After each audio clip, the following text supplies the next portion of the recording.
Hey, everyone out there. Welcome back to Shane by Jack Schaefer and read aloud by me, Jess McCarthy, as always. So, quick question for you before we do any recap.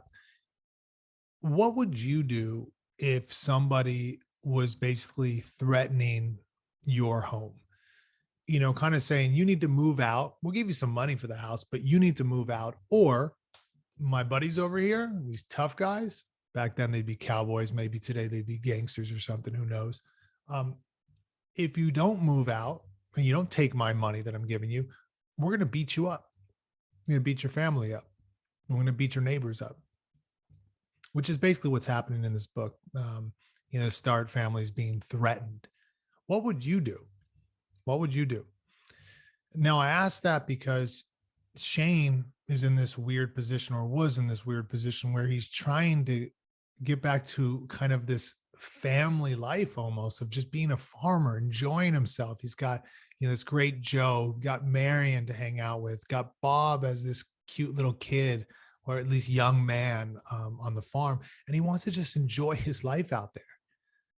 But we've got this Fletcher and his crew that aren't really going to allow him to just chill. So I'm curious, if you were in Shane's position and you were tough like Shane, maybe you are tough like Shane, who knows? What would you do? Now, I asked that because, as you know, last chapter, Shane basically went to a bar, ordered a drink for Chris, a soda pop, brought it over to him, basically saying, hey, I'm ordering you a soda pop. Can we just be friends? Can we chill? Something like that. And Chris wasn't having it. He literally chucked that soda pop at Shane, and then Shane beat him up. But I'm asking this because what option does Shane have? What option does this man have? And I ask it because, at the end of the chapter, Marion says, look what you've done to Shane, or something along those lines. Because Shane, it's not like he's like, yeah, I just went down there and beat this guy up.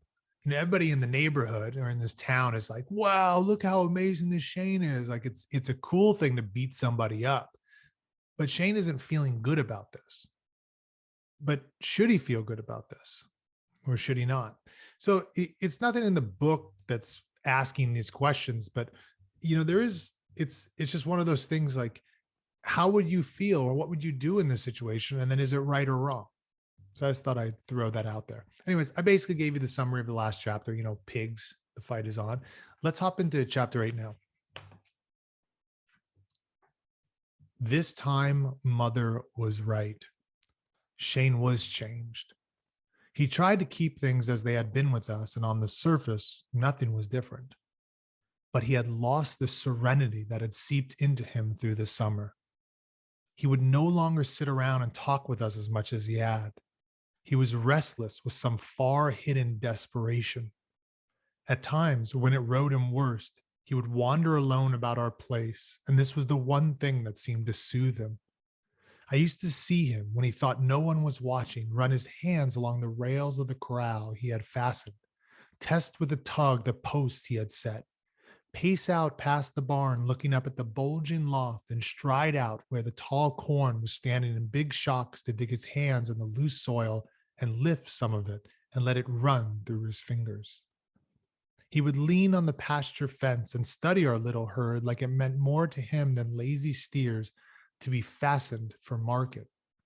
Sometimes he would whistle softly, and his horse, filled out now so you could see the quality of him and moving with a quiet sureness and power that made you think of Shane himself, it would trot to the fence and nuzzle at him.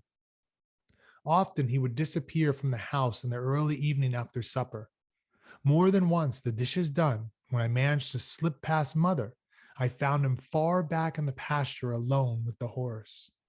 He would be standing there, one arm on the smooth arch of the horse's neck, the fingers gently rubbing around the ears, and he would be looking out over our land where the last light of the sun, now out of sight, would be flaring up the far side of the mountains, capping them with a deep glow and leaving a mystic gloaming in the valley.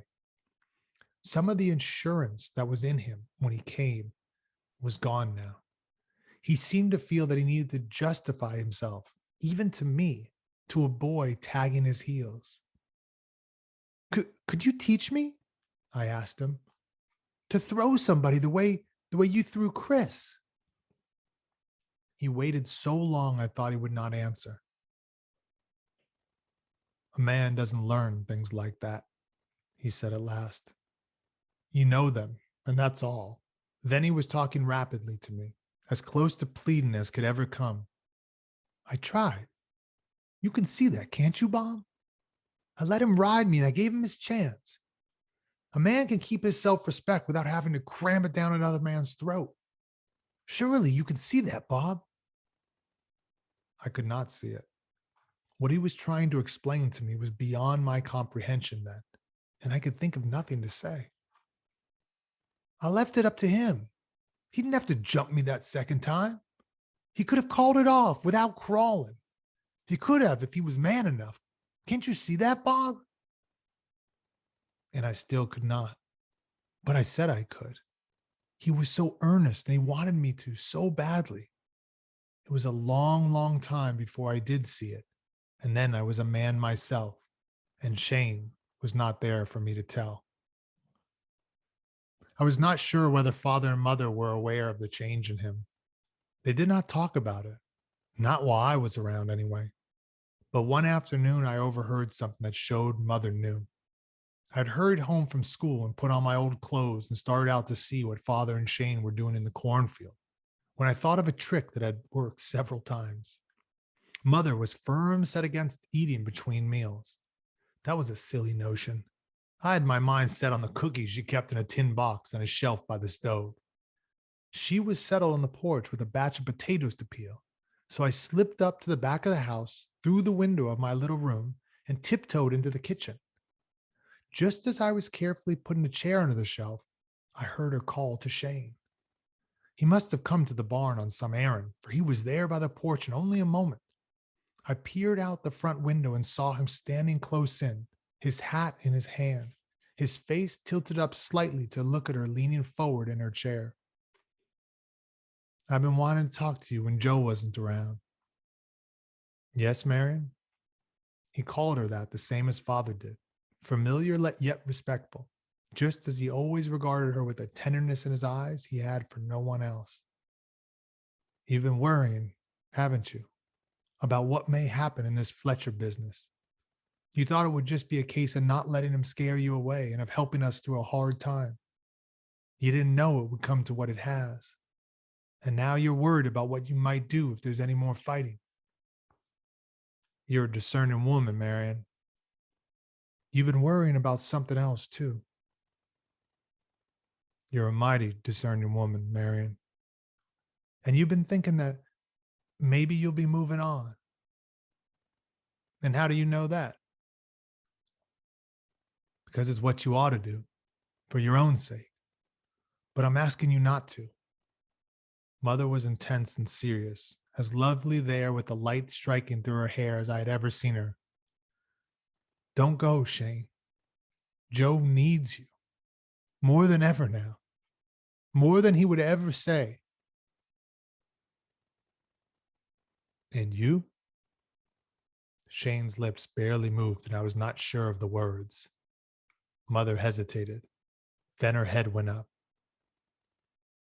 Yes, it's only fair to say it. I need you too. So, he said softly, the words lingering on his lips. He considered her gravely. Do you know what you're asking, Marion? I know, and I know you're the man to stand up to it.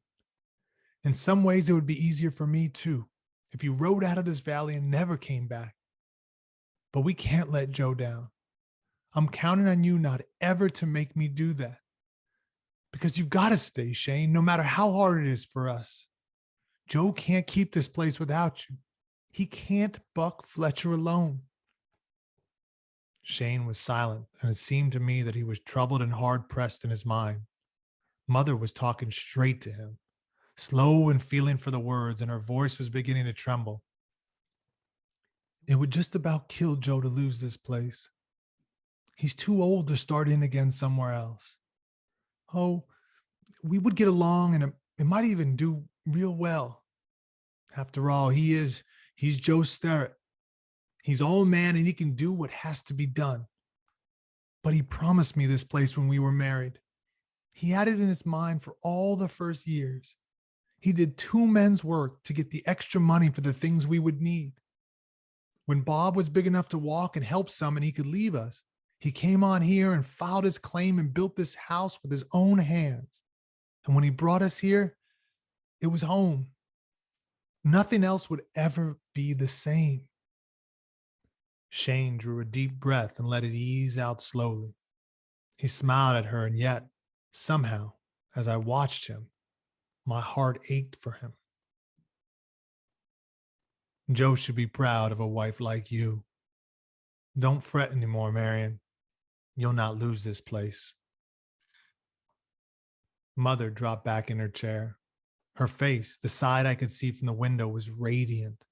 Then, womanlike, she was talking against herself. But that Fletcher is a mean and tricky man. Are you sure it will work out all right? Shane was already starting toward the barn. He stopped and turned to look at her again. I said you won't lose this place.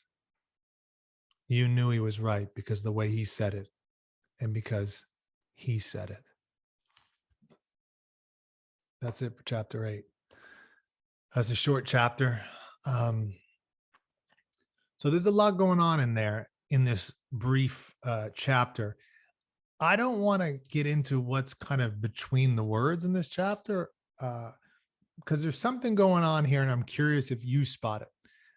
I'm not going to talk about it, but it's kind of hidden within the words in this chapter. But one thing that's expressed clearly there is the idea that if Shane is not on the Start farm, he's not at that house, in all likelihood, Fletcher will take that house. He will scare them off. He will push them around. He might physically harm them. And without Shane there, they're just not going to be able to defend themselves. So Shane has this choice. Do I stay on this farm and use my body, my physical abilities, and possibly more? I mean, we know he has a gun. Or do I leave and let this family deal with it themselves? Now, there's some extra stuff going on there between Mary and Shane that's interesting that I'm not going to get into. But the question is, if you're there, you're Shane, do you stay or go? You know you're going to get drawn back into the old ways that seem with Shane, that he seemed to be a fighter before these times. So he wasn't a farmer just living on the land happily and peacefully with a family and a child. At least that's what it seems like. So what would you do? Anywho, let's get a face. Okay. So let's think about the face we want to do. So let's do Shane in his moments when he's kind of alone on the farm. He's, as you've seen, he's backed away from being the open, kind of calm Shane with the family hanging out. Today you can think of it almost like we're playing board games with the family or something, just having a peaceful, fun time. Now he's a little bit more serious, So let's do a face of him with his horse in the back, just kind of staring off, just looking into the past in his mind, or even off into the sunset and so forth. So contemplative, as they say, kind of like. I'll give you my face.